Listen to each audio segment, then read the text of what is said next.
I've actually sacrificed one of these. And in fact, just to give you context, I'll go and get that and show you now, because that was a saving grace in itself. Be right back. There you go. Many of you out there that are familiar with power tools recognise this puppy. Probably one of the most overpriced power tool in history. But when I bought this, things were going well for me, and I thought, I'm going to treat myself to some quality. Yeah, okay. At the time, I thought it was a great idea. But despite its price, I've grown extremely fond of this drill. But with one limitation. When I bought this, I think it was back in, has to be more than 10 years ago now, it comes with a nickel metal hydride. No, I think the original set, this is actually an aftermarket battery pack. The original set comes with a nickel NiCad battery pack, and NiCad, by today's standard, is crap. Old tech, throw it out, shit, just don't deal with it. So I bought some cheap, nasty battery packs off eBay to get this thing going again, because it was just, I was using it every day. The reason being, it's robust enough, it's got a multitude of attachments, it's got chucks, bits, bloody whatever else you can think of, and it's just so handy. Right angle friggin' head attachments, bloody offset attachments, it's just amazing, and it's got me out of a lot of trouble. And I couldn't let it go.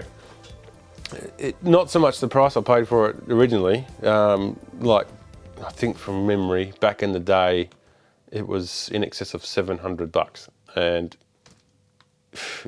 is it worth that by today's standard? Don't know, it's arguable. You can argue that amongst yourselves, but I couldn't let it go. And I was sick of buying cheap batteries for it. And the last time I bought a set of batteries, I got completely scammed. I feel like I have, because the capacity in these batteries just weren't there. I know it's been done before on YouTube. People have demonstrated the old Frankenstein trick. So I thought, well, bugger it. Let's Frankenstein. So you might recognise that as the original battery, and then you might recognise this as the replacement. Now, how is that a replacement, you say? Well, it bloody is, because it's now become an adapter between new and old. So there's my battery of my current lithium ion setup, and then on the underneath of this, you might recognise something. So we've got grafted into the base of the case of the original battery one of these.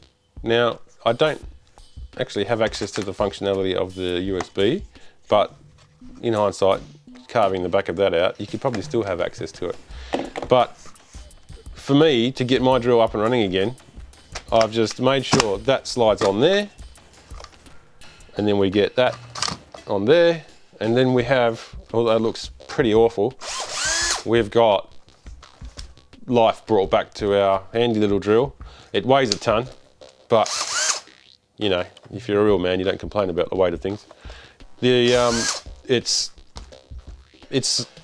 a fix, and a fix that is current. I've got numerous batteries again, and I've got chargers, and I've got all the equipment I need. And if these become obsolete, then I just do the same thing again. I find another solution, and until this drill completely dies, which is no sign of that, it's still strong as an ox. There's no sign of that happening. I've got capability to use whatever I like. The only thing you need to be aware of, that this is an 18 volt battery, but this was only a 15.6 volt drill. But what's 3 volts between friends? It's not a big issue. This has got soft start. I've had this running, I think, driving tech screws into 1.6mm steel purlins. It's done hundreds of them, no issue whatsoever. So I've thoroughly enjoyed the battery slide on and off like they would if this was a proper tool meant for the battery. And this adapter slides off and on and off for whatever reason. But the capacity in the original battery is just not there anymore. And because of the layout within and the makeup of the charger, I just can't put lithium ion cells in here and expect my charger to handle charging it, because it just doesn't work like that. Lithium ions need to be handled completely different to NiCads and nickel metal hydrides. And the charging regime routine for older tech is different to what that is of the newer lithium-ion batteries. So there's a lot to consider. It's not as simple as just changing out these for lithium ions. So you need to technically graft your new tech to your old tech, and this is the way I found to do it. It's not, I wouldn't say it's elegant, but it's effective and robust enough to do what it needs to do. And like I say, I could not get rid, I wasn't ready to retire my Festool. I love this thing dearly. Just the versatility of all the attachments, like I said, it's needed to be done. And it's fairly easily done as well. It's nothing taxing. All it is, it's a matter of making sure you cut down the original battery case to a certain point where you can still access the lock for just preventing this sliding off willy-nilly, and you still have the locking ability of the new battery, so it all doesn't fall to pieces in your hand, and you still got that sort of that industrial robustness that you require, especially out in the field. It's going to look like a bit of a joke to your tradie friends, but tell you what, it works, and who cares? If you can get more life out of your trusty power tool with new age battery, more power to you. I honestly think that's the way to go. So anyway, enough about that.